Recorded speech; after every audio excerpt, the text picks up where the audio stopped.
Hello guys, good afternoon from Sweden. If you have too much egg and you don't know what to do with all the eggs, right? So this is the recipe for you. This is one of my favorite snacks I like to eat when I am in Asia. I still can remember the fragrance because this egg, the smell is like out of this world. So you have to try this. I have included a recipe. I will be including the recipe in this video directly after this live streaming. So make sure you watch until the end, all right? Then you get the recipe. So guys, my sister gave me this one, which she bought from Malaysia. So I always craving for that, and I always wonder how this was done because I really like the snacks and they are ready made. But don't worry, the recipe that I'm attaching to this video is quite clear, straightforward. All you do is to combine everything. If you have like a muesli bag, you put everything inside there and then you boil the water. But first of all, before I jump onto that, let me just explain to you what have I done. The secret of cooking egg without cracking the egg, when it cracks, then it doesn't look so nice, right? The white egg will come out and then the egg will more or less look out of shape. So to cook the egg, you want to make sure that you cook them in low temperature, preferably around Mach 5, 6. The time may be a bit longer, but it's definitely worth it because then you don't get this ugly cracked egg. So you just have to simmer it until about 10 minutes, depending on the size of the egg. Like for this egg is pretty small. So I have actually boiled them for at least 8 minutes. So this is all ready to be used. So traditionally, the Chinese like to make the herbs themselves, and then they put all the herbs into this bag and they boil them into the pot of water until all the flavors come out. Yeah, but with this one it's much more convenient. I think I'm going to try this and see what happened. This is going to be a double live streaming because this egg is going to be slow cooking for at least 2 to 3 hours. So you will not be hanging out with me 2 to 3 hours. By the time, you'll be probably snoring, right? So, but I will be making dinner too later. I will be making a vegetarian tofu dish. So I hope you can check that out later. But first of all, let's do this egg. So now what we need to do is to crack the egg. So after the egg has been boiled, I quickly pour out the hot water and fill it up with cold water. If you don't have cold water, it's fine to use a normal temperature water. And the trick to cracking the egg, because you want to crack the egg so that the flavors from the tea bag will penetrate through the egg from the cracks. So it gives this egg some really nice flavors. So I hope you can try this and let me know what you think. So what you can do is to crack the egg. I usually like to use the spoon, the back of the spoon, and then some spoon is very light, some spoon are heavier. Use this heavier one because if you have a light spoon, you tends to crack harder, and then sometimes you might crack your egg. So just gently crack this like this so that it is all cracked on all sides. So I'm going to put this egg into a rice cooker. I will be using a rice cooker to make this dish. So I will be using this, we call this the normal Chinese rice cooker. Right? So I'll put the egg in here. And then I'm going to just cracking the rest of the egg. So if you wonder, if you haven't tried this, right, the title of this video is like tea egg. What the heck is tea egg, right? Who would eat tea and egg? You mean eat tea, drink tea and eat the egg at the same time? No, it's not that, all right? The reason why it's called tea egg, it is because the flavors of these herbs, it's out of this world. The smell is similar to tea. Traditionally, they use a oolong tea, the Chinese oolong tea, to cook this, and you have this really super aromatic. You know, every time when I go to Chinatown during the 80s, I always pass by this store because, you know, you can get this egg. But during that time when I was a student, I couldn't afford it, even though it was just 80 cents for one egg. But then I understand why this is costing so much, because of the long cook timing. You know, you really have to cook this for a long time, and of course during that time electricity is kind of expensive, right? So I can understand them. So I hope you can try it, because it's a really unique flavors from the mouth. Okay, so now you see everything is evenly cracked, so you want to be really gentle with this. Yeah. Okay, and then put the egg into the rice bowl. And what I'll do is that I put the tea bag in here, put them in the bottom, and then it says here, oh, I have to use 5 tablespoons of light soy sauce and 1 tablespoon of dark soy sauce. So I have 5 tablespoons. Sounds like a lot, right? And then how much water? I'm sure there should be water too. Add your water into the egg. Boil the egg until it's and then add the spice, the light soy sauce. This is something is wrong with this recipe, because it says that light soy sauce, 5 tablespoons of light soy sauce. That is not a lot, because I don't think so it will be enough to fill up the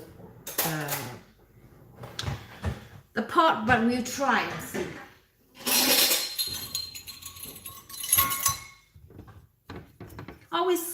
Always try something new. You never know. This is a tablespoon, so I'm going to add 5 tablespoons. Maybe I should put them all in a bowl, and then we can see, right, how much is it. Okay, let me just move this. Put this in a bowl. 1, 2, 3, 4, 5, and then 1 tablespoon of dark soy sauce. I'm sure you guys know the difference, light and the dark soy sauce, yeah? I'm not surprised if you don't know, because I recently got a lot of new subscribers from places that I never heard of. So I'm not surprised that they don't know. Light soy sauce and dark soy sauce is slightly, the thing is that it's lighter in color. Let me just show you an example. You see, if I shake the bottle, you see, it doesn't, the color doesn't discolor the glass. That is the light soy sauce. For a dark soy sauce, you see, it darkened the glass. So this is a dark soy sauce. It's that simple, right? So if you go to the Asian supermarket, you will see light and dark. I don't know if there's any medium soy sauce, but to me, I feel like this is not enough, because you see, let me just pour this over so you know what I mean. Okay, I'm going to pour this over because it looks ridiculously low water. How can it be possible? So I think something is wrong with this And then some salt, all right? I'm just going to see I can add in some salt too. How much? They never even say how much the salt. Oh, okay. I'm just going to use my own initiative. And then it also calls for a little bit sugar. If you look at the recipe carefully, it calls for sugar.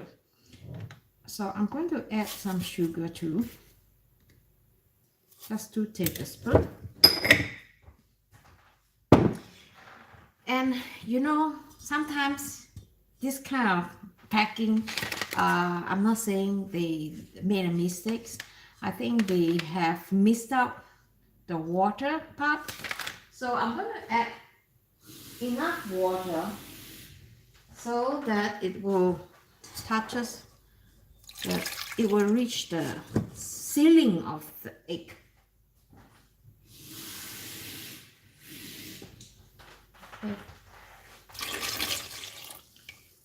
Okay, let me just go there and fill this up.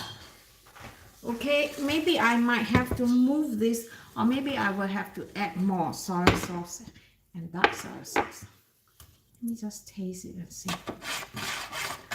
Feels so strange.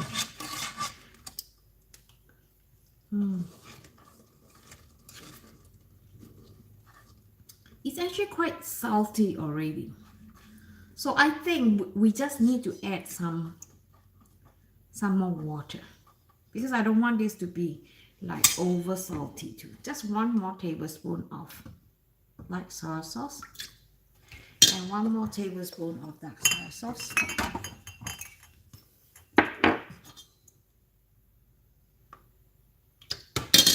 Okay. And then a little bit more water. Let me just go to the tap.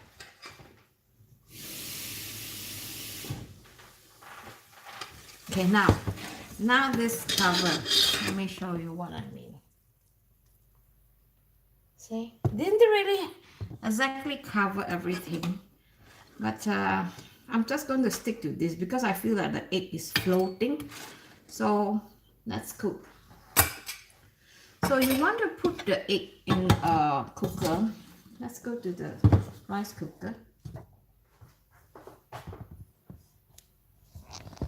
So I'm using this normal conventional rice cooker. So I'm going to just start cooking it first.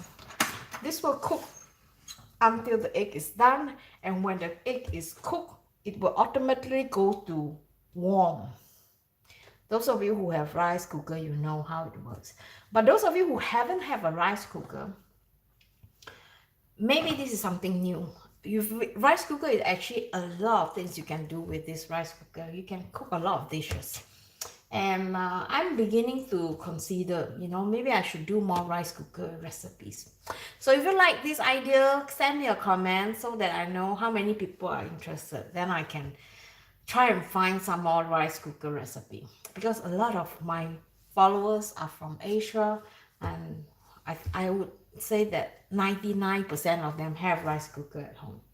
So, but if you don't have, I'm going to include a link to in my video description so that you can check it out at my Amazon store, where I put up my niche product in the store, so you don't have to go around the whole world searching for a rice cooker. So this is going to be boiling when it is cooking, and remember to turn it to, otherwise it will go automatically, but you know, just let it cook for another 2 hours more. I'm just going to wash my hand and show you how it looked like from and when buying a rice cooker, it's always good to buy the one with the glass. You know why? So you can see how everything is going on inside, right? So you don't have to open the lid to let the cold air come in. So this is one of my tips. And also, you know, the size of a rice cooker in my Singapore family, this is considered a very, very mini rice cooker. We have a really big one that, you know, you can feed the whole village. I still remember we have one like the one that you saw at the store. So when this is done tomorrow, because this is going to be cooled down overnight, so I would think the whole procedure will take probably 3 hours, and it has to be cooled down before you eat them. You can also eat them warm, but I prefer to eat them a little bit cold. So what do you eat this with? You can eat this with normal dishes, or you can eat this just as snacks or as breakfast. So tomorrow morning I'm going to be doing a live streaming on how I eat this. Yeah. So if you guys like this video, give a thumbs up, and don't forget to subscribe if you are new here, and I hope to see you in my next